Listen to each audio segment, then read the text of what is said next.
MP ஆவதற்கு கூட தகுதியில்லாத அண்ணாமலை பாஜகவின் மாநில தலைவராக இருப்பது அக்கட்சிக்கு நல்லதல்ல என திமுக எம்பி கனிமொழி விமர்சித்துள்ளார். அவர் அடிக்கடி என்ன பார்த்து ஒரு கேள்வி கேட்பாரு, கனிமொழிக்கு என்ன தகுதி இருக்குன்னு. இரண்டாவது முறையாக மக்களால் தேர்ந்தெடுக்கப்பட்ட ஒரு பிரதிநிதியாக அவருக்கு பதில் சொல்றேன். அதை கூட அந்த தகுதியை கூட இல்லாத ஒருவர் பிஜேபியோட தலைவராக இங்கே நீடிப்பது அந்த கட்சிக்கு நிச்சயமாக நல்லதில்லை.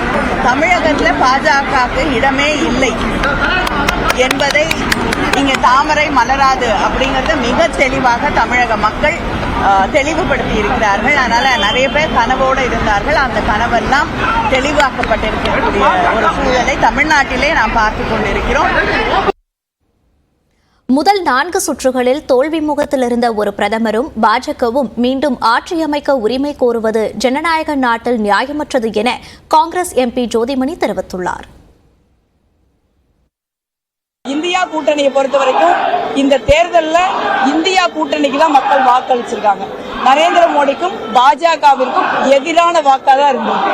ஒரு உண்மையான ஜனநாயகத்தில் ஒரு ஆளுங்கட்சியா இருக்கிற ஒரு கட்சி பிரதமரே 4 ரவுண்டு ஒரு தோல்வி அடையக்கூடிய ஒரு சூழல் இருக்கிற நிலையில அவங்க ஆட்சி அமைக்க உரிமை கோரக்கூடாது.